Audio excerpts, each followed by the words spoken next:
Menjaga kebersihan rumah sangatlah penting agar Anda dan anggota keluarga lainnya bisa selalu nyaman beraktivitas di dalamnya. Rumah yang bersih juga dapat membuat Anda sekeluarga tetap sehat. Membersihkan rumah memang kadang menjadi hal yang sangat melelahkan. Nah, rutin membersihkan rumah akan menghindarkan kita dari hama yang mengganggu, seperti kecoa, nyamuk, semut, rayap, hingga tikus. Biasanya membersihkan rumah secara menyeluruh dilakukan minimal seminggu sekali. Melihat rumah bersih dan rapi memang membuat hati senang. Namun hati-hati jika kebiasaan bersih-bersih atau berbenah rumah dilakukan secara berlebihan.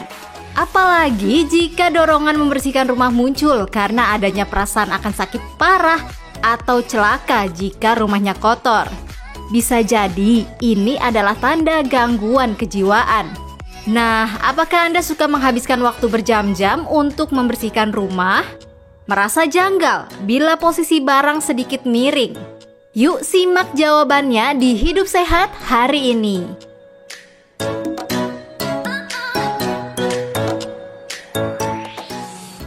Bersih-bersih rumah adalah hal yang baik karena membuat kita lebih nyaman dan merasa lebih sehat. Namun, apakah kalau kita berlebihan nih dalam membersihkan rumah sampai detail banget Dok Nisa ya. Kadang-kadang bolak-balik nih, udah bersih belum ya? Udah bersih belum ya? Nah, ini apakah suatu gangguan Dok Nisa? Nah, Dok Nisa ini berapa kali Dok untuk membersihkan rumah dalam seminggu? Paling pagi sama malam ya Dok ya, sebelum tidur ya? Yang pasti. Iya. Nah, kalau andai kata ada yang nggak bersih atau mungkin letak meja agak bergeser, itu bikin kepikiran nggak? Tergantung Dok, kalau misalnya lagi rajin aku benerin, tapi kalau lagi capek ya udahlah ntar aja gitu ya. Nah, ini sangat topik yang sangat menarik Dok Nisa ya, karena kita akan membahasnya bersama Dr. Lahargo.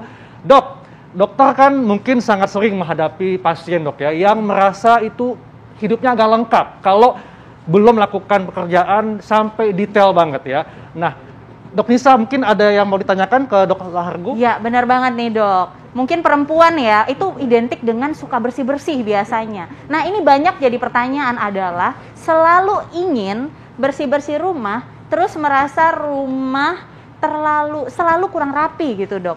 Itu adalah gangguan kejiwaan. Ini fakta atau mitos? Ya, ini bisa menjadi salah satu tanda dari suatu gangguan kejiwaan yang kita sebut obsesif kompulsif gitu ya. Yaitu adalah suatu pikiran obsesif yang muncul. Dia ngerasa kalau dia tidak melakukan pekerjaan tertentu atau bersih-bersih ini bakal terjadi hal yang buruk pada dirinya gitu ya. Itu namanya pikiran obsesif.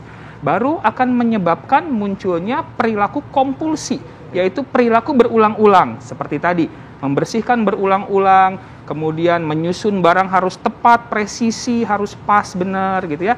Dan itu sudah menghabiskan waktu yang sangat banyak dan menyebabkan dia tidak bisa mengerjakan pekerjaan yang lain.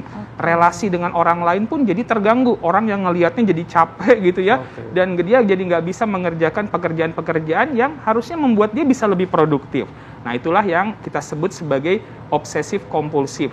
Kalau perilaku yang dilakukan, bersih-bersihnya dalam hal ini sudah terlalu berlebihan dan berkepanjangan. Seperti itu. Jadi memang ada tindakan yang berulang-ulang dan menyebabkan kecemasan Dok ya, kalau misalnya tidak dilakukan berulang-ulang.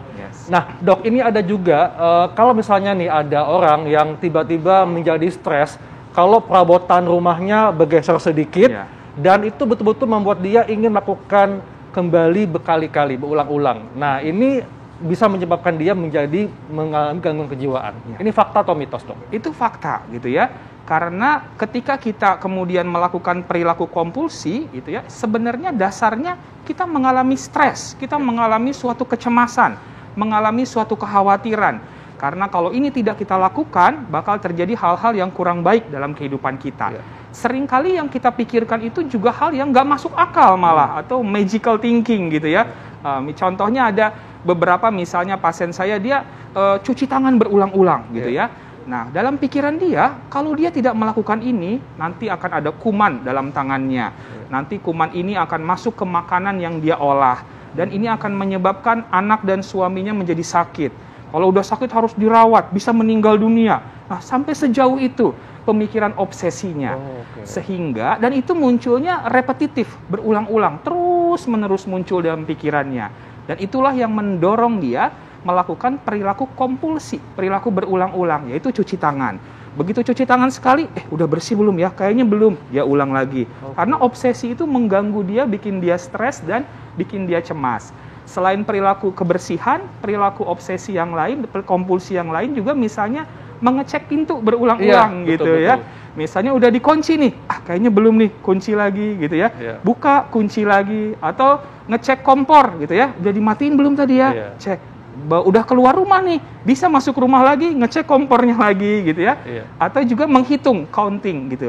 Dia takut tidak pas, takut kurang benar perhitungannya sehingga dia lakukan berulang-ulang. Dan itu semua didahului oleh munculnya pikiran obsesi yang berulang-ulang terhadap sesuatu yang mengkhawatirkan, mencemaskan bakal terjadi kalau dia tidak melakukan perilaku kompulsi tersebut. Oke, nah dok, tapi kan sebenarnya itu kan teliti ya dok ya, kehati-hatian. Nah apalagi lagi pandemi seperti ini, banyak dari kita otomatis jadi rajin sekali bersih-bersih gitu. Atau ya pulang membersihkan sesuatu, sedikit-sedikit semua disemprot gitu kan. Nah itu bagaimana indikasinya jika itu sudah menjadi sesuatu yang berlebihan atau mengkhawatirkan gitu dok? Ya, pertanyaan yang menarik ya Dokter Nisa, karena memang di tengah pandemi ini kebersihan kayaknya yang paling utama gitu ya, cuci tangan, kebersihan rumah dan yang lainnya.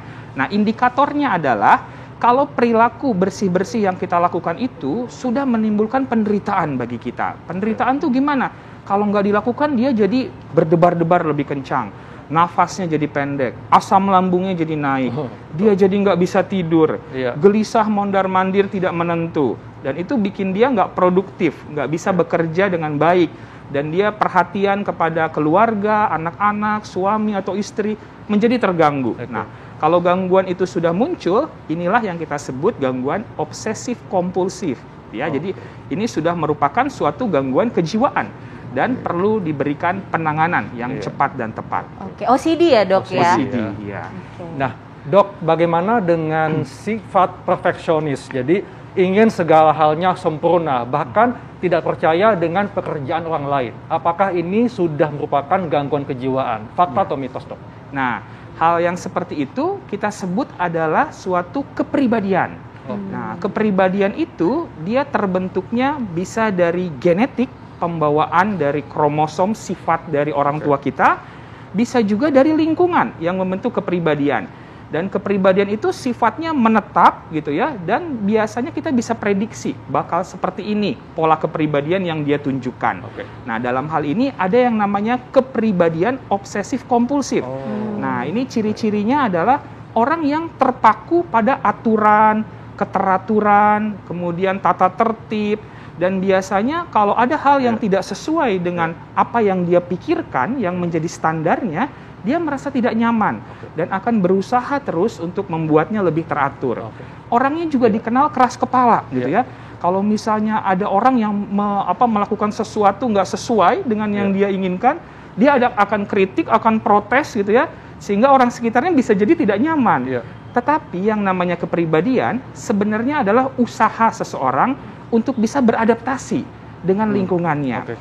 Dia menjadi orang yang perfeksionis karena dengan seperti itu dia bisa lebih efektif, efisien dalam menjalankan kehidupannya. Dok, tapi bukankah itu bagus dok memiliki sifat yang perfeksionis, yang jadi menginginkan semuanya itu berjalan sebagaimana mestinya? Apakah kan itu sifat yang bagus dok? Betul sekali, Dr. Haikal. Jadi kepribadian itu ada dua, ada yang namanya ciri kepribadian. Nah, ciri kepribadian itu semua orang kita punya, dan itu bagian dari diri kita. Tidak ada yang salah dengan ciri kepribadian. Tapi kalau ada gangguan kepribadian, itu menunjukkan bahwa orang ini tidak fleksibel, rigid dia. Nggak bisa menyesuaikan diri, pengennya begitu terus dengan kepribadiannya. Ada penyesuaian dengan lingkungan, dia tidak bisa berubah. Nah, itu sudah kita sebut gangguan kepribadian. Apalagi kalau udah mengganggu ke relasi dan fungsi kehidupan sehari-hari. Oke, baik dok. Ini menarik banget nih dok, karena ini relate dengan kehidupan kita sehari-hari. Nah, tapi fakta mitos selanjutnya, ini akan kita bahas sesaat lagi, tetap di Hidup Sehat. Nah, penting sekali bagi kita untuk menjaga kesehatan mental. Sama halnya dengan orang yang suka bertindak berlebihan, merasa segalanya itu baik dan merasa bangga, bahkan dia merasa tidak ada yang salah dengan dirinya atau kebiasaannya merupakan gangguan kejiwaan nih dok. Ini fakta atau mitos? Ya, itu salah satu tanda dan gejala dari gangguan jiwa. Bahwa dia merasa dirinya benar, sehingga dia melakukan apa-apa tuh sesuai dengan yang dia pikirkan saja gitu ya. Dan yang sudah pastinya akan membuat diagnosis gangguan jiwanya itu jadi confirm adalah kalau itu sudah memberikan suatu penderitaan mengganggu fungsi kehidupan sehari-hari. Apalagi dia jadi terganggu dalam lingkungan kerjanya, dalam tim kerjanya, relasi di keluarga dengan pasangan, dengan anak-anak, orang-orang sekitarnya merasa tidak nyaman dengan keadaan perilaku yang dia tunjukkan itu. Nah, itu sudah menunjukkan bahwa ini ada suatu tanda dan gejala dari suatu gangguan jiwa, sehingga perlu dilakukan konsultasi ke profesional kesehatan jiwa. Setuju dok. Iya.